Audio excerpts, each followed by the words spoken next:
Oh, hello there. How you been? I hope everyone in the family's good.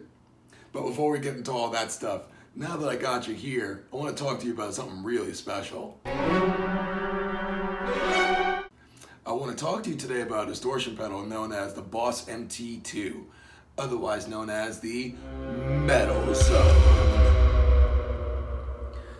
This pedal has been a point of discussion for some time on the internet. A question of whether or not it's the best pedal that's ever been made or the worst distortion pedal that's ever been made for the guitar. A question of how should I use this pedal? Should I run it through my effects loop? Should I throw it in the garbage? And we're going to touch on all that today, but I want you to know before we get into all this stuff that every way you've used this pedal so far has been the wrong way. You've been doing it wrong.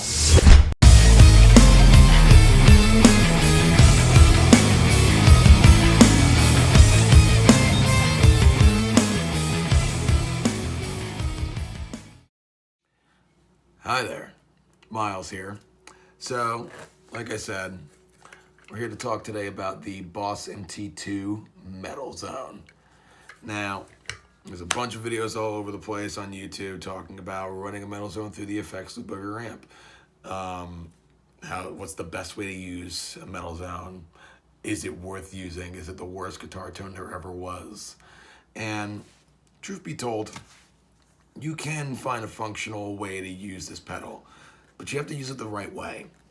And if you're using the effects loop on your high-end tube amp to run a Metal Zone, I would have to say that's probably the wrong way to do it. So for everyone that's out there doing this, why? Why? If you have a nice amp, you don't need a Metal Zone. That's not the purpose behind this pedal.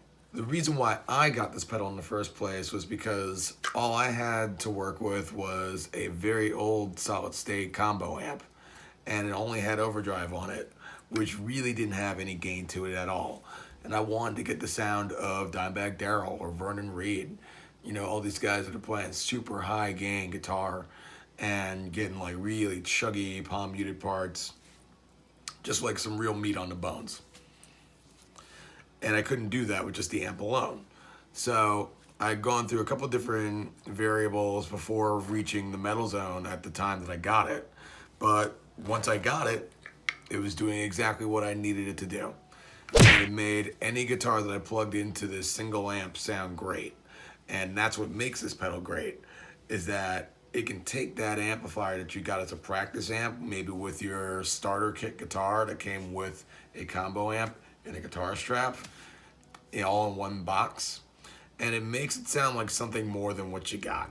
So just to kind of prove my point here today, I want to take you guys kind of down memory lane with some of the amps that I've used over the years with this pedal, starting with the Holmes MP1, and then further graduating to the Fender Pro Reverb. We're going to be running it today through an Avatar 212 because I don't feel like hooking up the Guild 212. And then after that, we're going to be checking out the Ibanez Tone Blaster, a amplifier that has I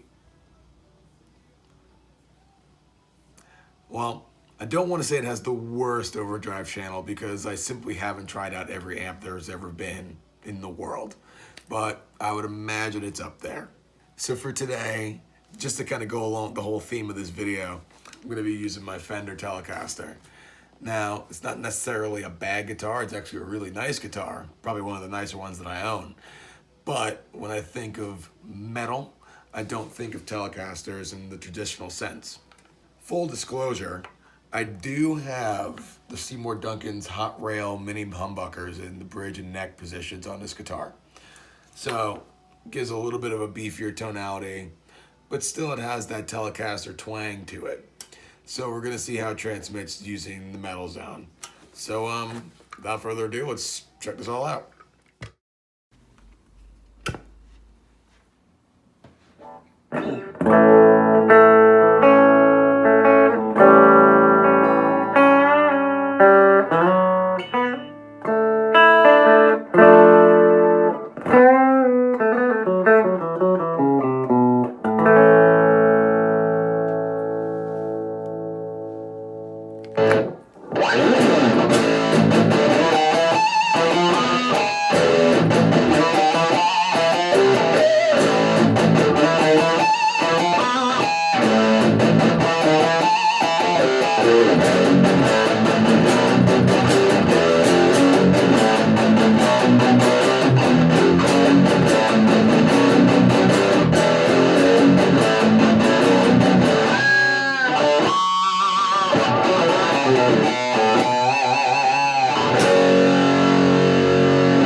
All right, guys. Well, I think it's safe to say that you can get some decent tones using the Metal Zone.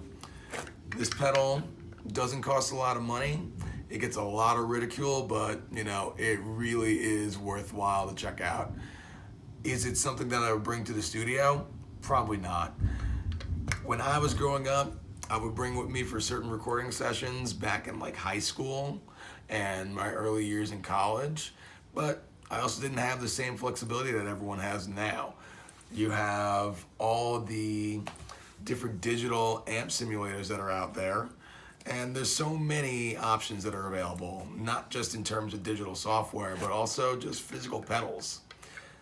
The Metal Zone, if you get your hands on one, it's worth checking out and giving a chance. Obviously, everything that you do in excess has the capability to sound terrible. So if you have the distortion all the way up, it's gonna sound like just a hiss of static. If you have the mids scooped all the way down, it's not gonna sound good. So don't do either one of those things.